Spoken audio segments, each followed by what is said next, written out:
Des droits nouveaux pour les salariés, dont le principal,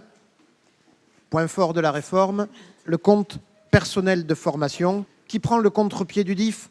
dans la mesure où il est construit à partir du diagnostic qui a été porté sur le DIF, assez négatif, faible développement quantitatif, 6% des salariés concernés chaque année, et faible apport qualitatif, notamment parce qu'au niveau, en tout cas, ça peut être différent d'une entreprise à l'autre, mais au niveau des statistiques nationales, on n'a pas d'écart significatif entre notamment le critère des durées de formation dans le cadre du DIF et dans le cadre du plan. La réforme est effectivement un acte fondateur qui va devoir être travaillé sur plusieurs années. Donc c'est plutôt intéressant dans notre travail en tant qu'entreprise, puisque pour porter les axes stratégiques, on ne peut pas se contenter du quotidien et de l'année. Donc travailler effectivement à 3 ans, à 5 ans, bâtir dans le long terme, ça va être intéressant et c'est une bonne opportunité, une nouveauté à porter. Ces matinales qui sont un nouveau format en fait, d'information aux entreprises et aux branches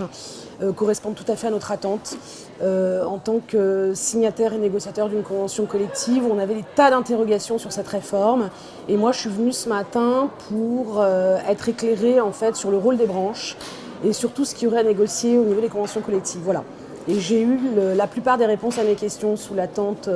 du décret du 21 juin.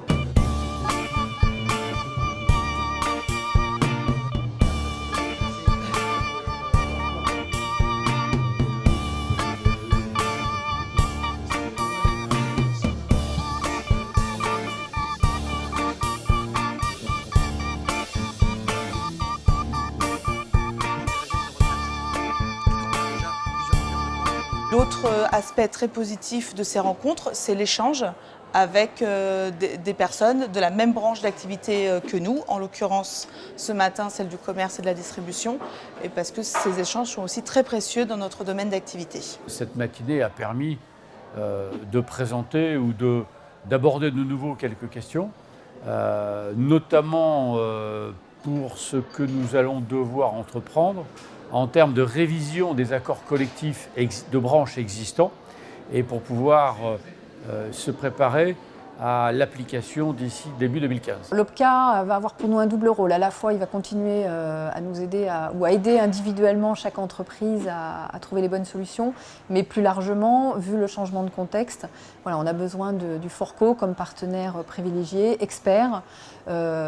innovant, avec ses expertises en ingénierie de dispositifs aussi, justement pour nous aider à trouver les meilleures solutions au regard de ce que nous voulons développer et des idées que nous avons déjà ou déjà mis en place ou que nous voulons avancer.